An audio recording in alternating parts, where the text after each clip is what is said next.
Hello, my dear students. Myself Sheikh Gulnaz. Now I am here with the topic of Asia, a land of contrast, for the student of 6th standard and subject social science. Students, it is a lesson of geography.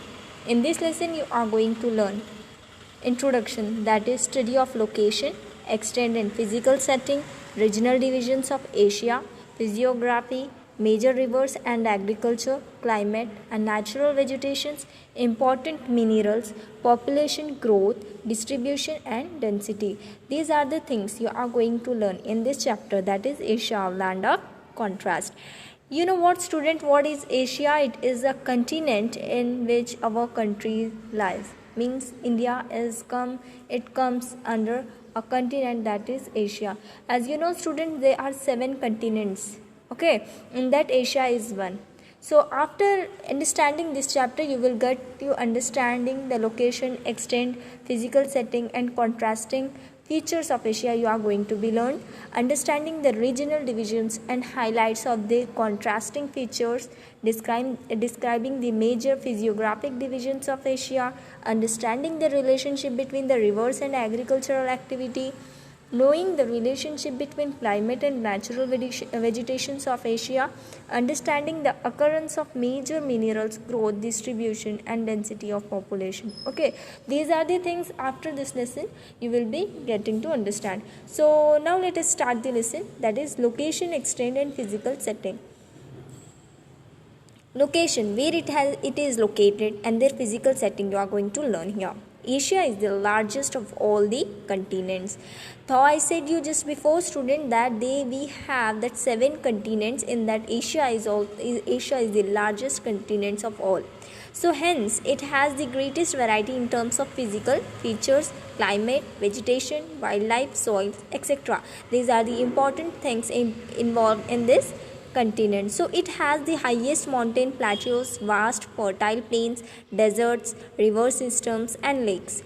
There is a diversity in languages also, religions, uneven distribution of population and density. That is why it is often called a land of contrast. These are the things because of which this land is called a land of contrast is it has the highest mountains, plateaus, vast fertile plains, deserts, river system and lakes. There is a diversity in religions also, languages also, uneven distribution of population. You can see everywhere population is there in this continent. So that is why it is often called a land of contrast. So here, student, it is an activity for you. Asia is a continent of contrast. Do you know why it is called so? Discuss this topic in groups and prepare a report. As I said, you student, I have given you why the reason. What is the reason oftenly Asia is called a land of contrast? Just now I said you that it has the highest mountain peaks, vast fertile plains, desert, river systems and lakes. So they have a diversity, differences of languages also, religions also, uneven distribution of population and density. This is the reason why Asia, it is oftenly called as a land of contrast. So now let us see the location where it is located. Asia lies between 1 degree point 16 north to 77 degree point 41 north latitudes and 26 degree 04 east to 169 degree point 40 west longitudes. As you can see, this is an image of location of Asia in the world.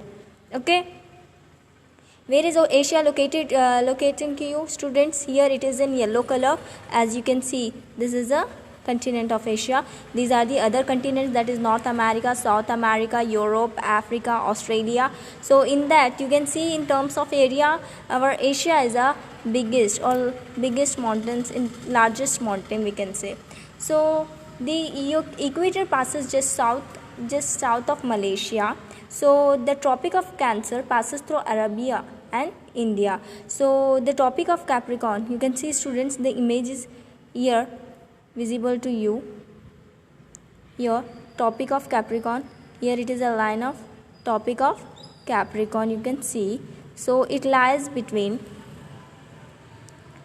here you can see Arabia and India. Here it is visible to you, students, India. So this is a part where it passes through which Tropic of Capricorn.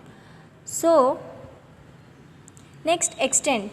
From where to where it has been extended. Asia's total geographical area is approximately 44 million kilometers square. It covers 33% of the land surface of the world. Asia almost wholly lies in the northern hemisphere. Wholly, if we say, it lies on the northern hemisphere of the earth. So, student, Asia's total geographical area is approximately 44 million kilometers square. So it covers 33% of the land surface of the earth. So you can imagine how much big it is. Okay, so now let us see the physical setting. The continent of Asia is bounded by oceans on three sides and by land on one side. It is bounded by Arctic Ocean in the north, the Pacific Ocean in the east, and the Indian Ocean in the south, Europe continent in the west. So you can see, students, our Asia is surrounded by three side water and one side land. Here it is a one side land is there, here Arctic Ocean is there, Pacific Ocean is there, Indian Ocean is there. On the three side we are having water. So the border between the Asia and Europe is traditionally drawn as a zigzag line passing down the spine of the Ural mountain and through the Caspian Sea, Caucasus mountain and the Black Sea. The border between Asia and Europe is, students, you can see here it is visible to you, border is there. So it is a border on which the spine of Ural mountain is there, passing down the spine of Ural mountain, and it is having it also has and through the Caspian Sea. So it is a border, here you can see, between Europe and Asia. Okay, so this is because we are having one side land now, so it is a neighboring continent. So Caucasus mountain and the Black Sea is near that. So Europe and Asia together known as Eurasia. As I said, you students, in around Asian's continent we are having three side water and one side land. So one side land that is Europe. Here that land is Europe. So Europe and Asia togetherly are known as Eurasia. So these are the location and physical setting of Asia's map. These are the countries located in Asia. Okay, Russia, Kazakhstan, Mongolia, and Bangladesh, India, Pakistan, Afghanistan, Iran, Saudi Arabia, Yemen. These are the countries located in Asia's continent. So the boundary separating Asia and Africa is along the Suez Canal, and the boundary between Asia and Australia is usually placed between the island of New Guinea and Australia. So we are having a neighboring continents also, that between Africa we are having a Suez Canal. You can see here.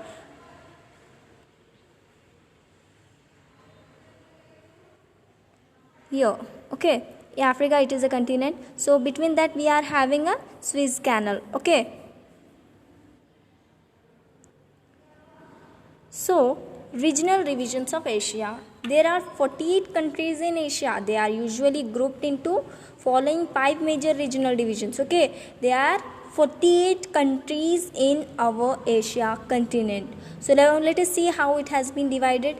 East Asia includes China, North Korea, South Korea, Japan, Hong Kong, Taiwan, and Mongolia.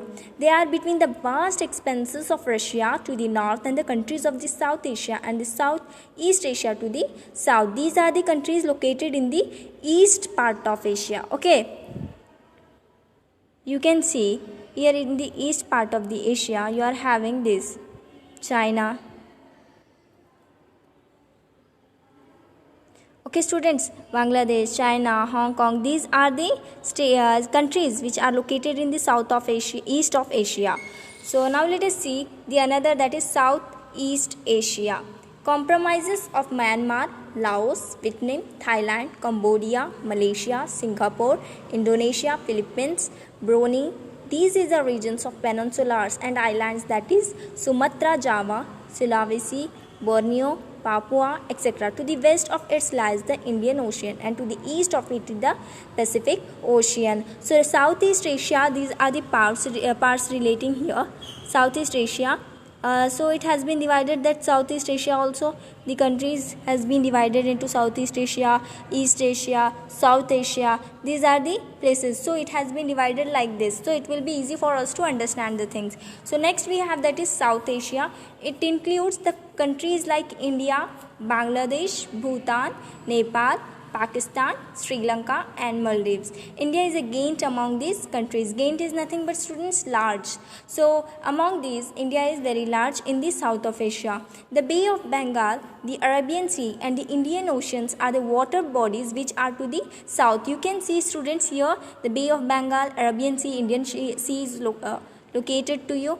You can see here Arabian Sea, Bay of Bengal, Indian Ocean. These are the oceans, water bodies which are surrounding with to the south of Asia. To the north are the Himalayan mountains. Myanmar is to the east and Afghanistan is to the west. These are the places. This has been divided. Okay, that like the north are the Himalayan mountains. Myanmar is to the east and Afghanistan is to the west. So Southwest Asia includes the following countries like Afghanistan, Bahrain, Cyprus, Turkey, Iran, Iraq, Israel, Jordan, Kuwait, Lebanon, Oman, Qatar, Syria, Palestine, Saudi Arabia, United Arab Emirates, UAE and Yemen. These are the countries which are situated in southwest of Asia. So these regions to the south and of the Black Sea with the Mediterranean Sea to the west and India to the east. These are the parts of Southwest Asia. These are the countries which comes under the southeast of Asia,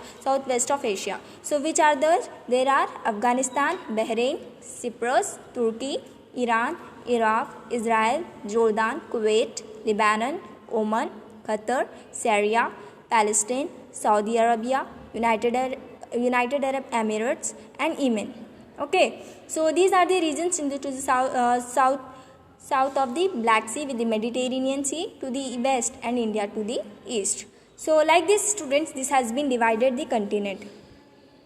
This division includes desert and semi-desert areas also. They are rich in petroleum and natural gases. So the desert places does not have much more water students, but they have rich in the variety. They are rich in petroleum and natural gases. So now let us see the Central Asia. Extends from Caspian Sea in the west to China in the east and from Kazakhstan in the north to Iran and Afghanistan in the south. It comprises of Kazakhstan, Kyrgyzstan, Tajikistan, Turkmenistan, Uzbekistan and Siberia. These are the places which are in Central of Asia. Which are those students? That are Kazakhstan, Kyrgyzstan, Tajikistan, Turkmenistan, Uzbekistan and Siberia. So now let us see the physiography of Asia. The physiography of Asia comprises of series of high mountains.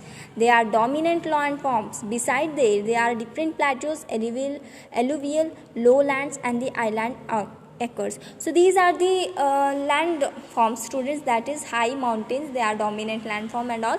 Now let us see the major physical divisions.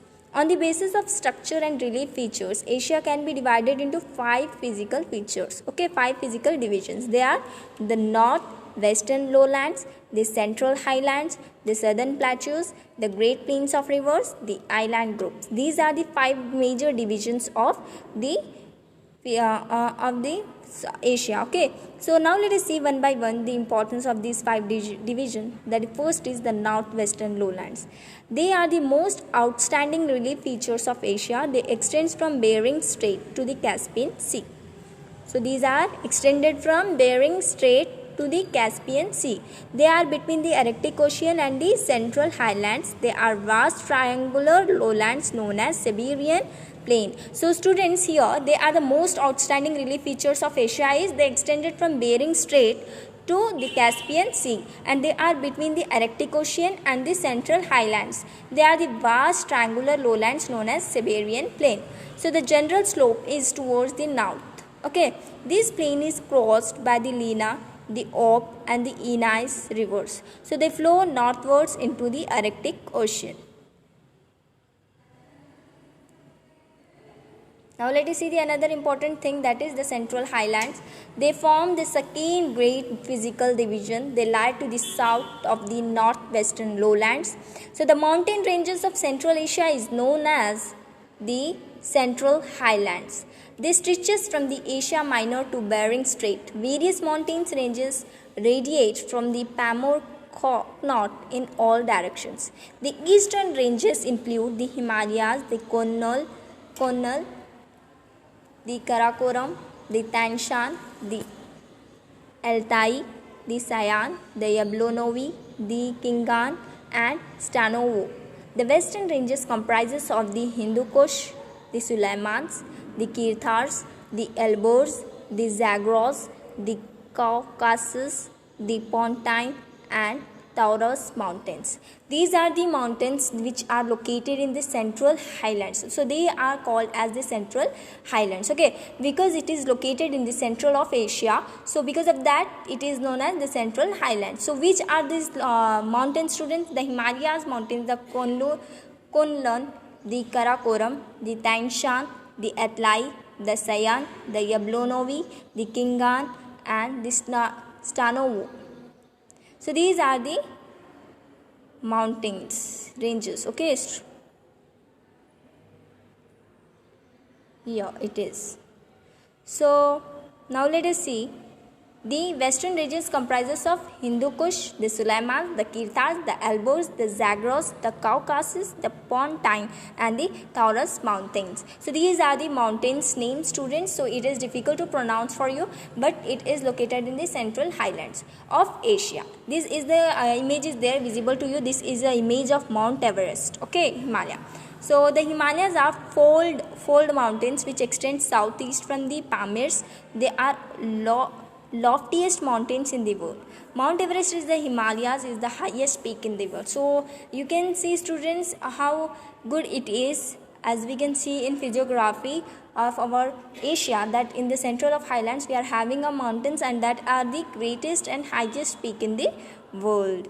So there are many plateaus in the between mountain ranges, example Tibet, Mongolia, Iran, Anatolia, etc. Many rivers of Asia originate in these highlands. So these are the images of physiography division, students. Where are these mountains located? In that areas are also the plateaus is nothing but a place where people used to live between mountains and all. So Tibet, Mongolia, Iran, Anatolia, these are the places of plateaus. So now let us see the southern plateaus. They are the old plateaus made of hard crystalline rocks. In this place we are having rocks. So they comprise the plateau of Arabia, the Deccan Plateau, India, and the plateau of Yunnan, Indochina, and Shan Plateau, Myanmar. Indochina is nothing but the border between the China and the India. So, and Shan Plateau, Myanmar. The plateau of Arabia occupies the entire Arabian Peninsula. It is dry region. So students, as you can see, one side we are having in central of Asia mountains are there, and in the southern part we are having a desert, rocky type area. So the plateau of Arabia occupies this entire Arabian Peninsula and it is a dry region. So the Deccan Plateau occupies a large part of Indian Peninsula. It lies between the central mountains, the western Ghats and the eastern Ghats. It slopes to the east and most of its rivers flow in that direction. The Yunnan Plateau is situated to the southwest of China. It is a high block consisting of limestone. The Shan Plateau is a continuation of Yunnan Plateau. So these are the students features that is of south of Asia. So it is a high block consisting of limestone. So the Shan Plateau is a continuation of Yunnan Plateau. Okay, Yunnan Plateau, as it is located in the southwest of China, that is a continuation of that. It is of high block consisting of limestones. That is of continuation is of Yunnan Plateau is the Shan Plateau. So the next we are having the fourth point, that is the Great Plains of Rivers. So these region consist of plains of the rivers of Asia, which either flow into the Indian Oceans, located in the Central Highlands. They form fertile plains by depositing alluvium. So the major plains in these regions divisions are the Tigris, Euphrates in Syria and Iraq, the Indo-Gangetic Plain in India and Pakistan, the Irrawaddy Plain in Myanmar, the Minam and Mekong in Indochina, the Xinjiang, the Yangtze Kiang, Xinjiang and Huanghe Plains in China. Since these plains are fertile, they are densely populated. So these are the names of plains of rivers. Okay, students, which it has been flowed from which area to which countries of area it is going to be flow. So we have it is given that student the Tigris, Euphrates in Syria and Iraq. These are the plains which flows between Syria and Iraq. The Indo-Gangetic Plain in India and Pakistan, the Irrawaddy Plain in Myanmar, the Minam and the Mekong in Indochina, the Xinjiang, the Yangtze Kiang, and Huanghe Plains in China. Since these plains are fertile, they are densely populated. So now let us see the another point, that is the island groups. Numerous islands are found in Southeast Asia and Pacific coast of the continent. Numerous, that means uncountable, many. So they extend from Kamchatka Peninsula in north to Philippines and Borneo in the south. They are arranged in festoons. They enclose 5 seas, namely the Sea of Okhotsk, the Sea of Japan, the Yellow Sea, the East China Sea and the South China Sea. These are the 5 places, 5 oceans which covers. By whom? By the island found in the Southeast Asia and the Pacific coast of the plain. They extended from Kamchatka Peninsula in north to the Philippines of Borneo in the south. So they are arranged in festoons according to there. So it has been arranged. So 5 that has been enclosed by 5 seas, that is the Sea of Okhotsk, the Sea of Japan, the Yellow Sea, the East China Sea and the South China Sea. So these were the 5 divisions of physiography of South Asia, students. Okay. So next we have, that is the island festoons are.